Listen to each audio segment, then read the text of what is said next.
بسم اللہ الرحمن الرحیم۔ السلام علیکم معزز ناظرین، ہم آپ کے لیے 21 ماہ رمضان کے حوالے سے ایک خاص وظیفہ لے کے آئے ہیں۔ انشاءاللہ اس وظیفے کے کرنے سے آپ کی بڑی سے بڑی پریشانی سے آپ کو نجات مل جائے گی، اور بہت ہی جلدی جیسے ہی وظیفہ آپ کا ختم ہوگا تو آپ کو اس پریشانی سے نجات ملنا شروع ہو جائے گی۔ ایسا وظیفہ ہے، ایسا پاورفل وظیفہ ہے، انشاءاللہ بہت ہی آموز وظیفہ ہے۔ انشاءاللہ اس کرنے سے آپ کو ہر بڑی سے بڑی پریشانی دور ہو جائے گی، ہر چیز سے آپ کو نجات مل جائے گی، چاہے کوئی بھی قسم کی پریشانی ہو، مالی ہو، گھریلو پریشانی ہو یا کوئی کاروباری پریشانی۔ انشاءاللہ اس وظیفے کرنے سے آپ کی ضرور وہ پریشانی دور ہو جائے گی۔ یہ وظیفہ خاص 21 ماہ رمضان کے دن کا وظیفہ ہے۔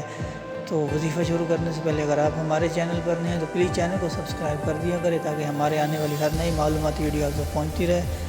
تو وظیفہ شروع کرتے ہیں ناظرین۔ وظیفہ شروع کرنے سے پہلے ایک اور بات آپ سے بتاتا چلوں کہ آپ نے وظیفہ کرنے سے پہلے کچھ نہ کچھ صدقہ ضرور دے لینا ہے، چھوٹے سے چھوٹا صدقہ بھی، چاہے آپ 10 روپے بھی دے دیں، لیکن صدقہ ضرور دینا ہے۔ صدقہ دینے کے بعد ہی آپ نے یہ وظیفہ کرنا ہے۔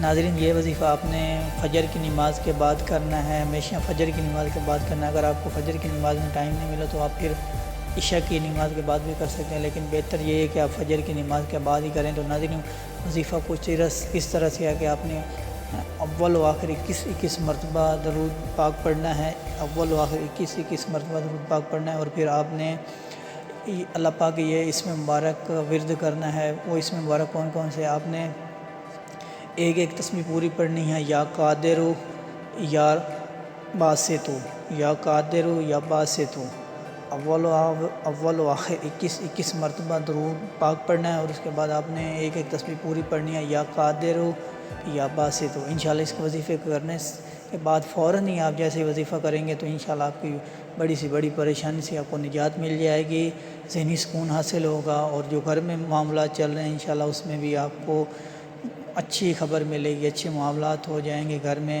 تو ناظرین، ہمارا آج کا یہی وظیفہ تھا۔ مزید ایسی ویڈیو کے لیے آپ ہمارے چینل پر وزٹ کریں، اپنا خیال رکھیں اور ہمیں اپنی دعاؤں میں یاد رکھیں۔ اللہ حافظ۔